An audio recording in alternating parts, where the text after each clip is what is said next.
We've all seen it. Spiritual gurus and wellness experts using quantum physics to claim that your thoughts literally create your physical reality. You may have heard names like Deepak Chopra and others. They suggest that because the quantum world is uncertain, anything is possible if you just manifest it. Well, today we're looking at the book that sets the record straight. It's called Alice in Quantumland, an allegory of quantum physics by Robert Gilmore. So if you want a foundation on how the universe actually works without the pseudoscience, then this book is for you. First, let's talk about who wrote this book, because this isn't a New Age philosophy book. Robert Gilmore this book was published, I believe, in 1995.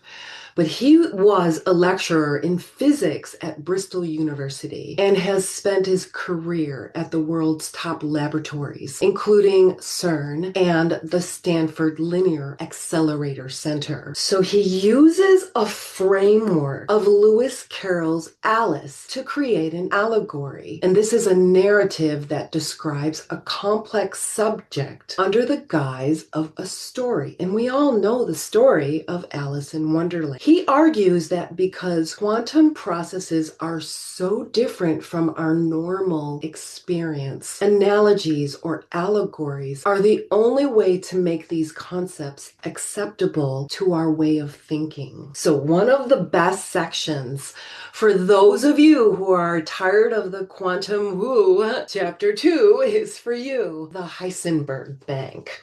So in chapter 2, we can see this in spiritual circles. The Heisenberg uncertainty principle is often used to claim that the world is totally unpredictable and therefore up for grabs. But Gilmore's uncertain accountant clarifies something crucial. While energy can fluctuate or be borrowed, this is in the short term for virtual particles. However, it is strictly conserved in the long term. Gilmore explicitly warns that describing quantum systems in this way can be dangerous because it promotes the belief that anything goes. But this is not the case. This is not true. Quantum mechanics is actually extraordinarily successful at predicting the observed behavior of physical symptoms with almost perfect accuracy. So then in the story, there's the Mechanics Institute and the Copenhagen School. And this is where the mind over matter crowd really gets it wrong. In the book, Alice visits the thinking room, where she sees the act of observation, sharing a light or shining that light to see which path an electron takes. What this does is it forces the system itself to choose one course of action and destroy the interface pattern. So Gilmore presents the Emperor's theory, which is the literal mind over matter argument that a conscious mind makes reality real. But he balances this by showing the master of the school, explaining that you don't get any choice in the matter. What you see is determined by probabilities and random chance, not by your intentions, your feelings, or your will. So transurfers who read the book Reality Transurfing, you may start to recognize, there may be something there to investigate between the difference of inner and outer intention. But back to this book, because what makes this book a great foundation is how accessible it is. There's only one equation in the entire book, but don't let the fairy tale fool you, because throughout the story, Gilmore includes real-world notes. And at the end of each chapter, he summarizes and uses these wonderful summaries that explain the actual physics behind the fantasy. So he takes you through the Pauli exclusion principle. And this is the principle of why two electrons can't share a compartment. And the barrier penetration. This is quantum tunneling. And there's a lot of talk about quantum jumping, but take a look at quantum tunneling. And then he gets into the many worlds of interpretation, and this is the Little Mermaid's theory. So it really is the perfect way to understand that the world is indeed stranger than we can imagine, but it still follows mathematical laws. And these laws don't care about our feelings. So if you're tired of hearing quantum physics being used to sell something,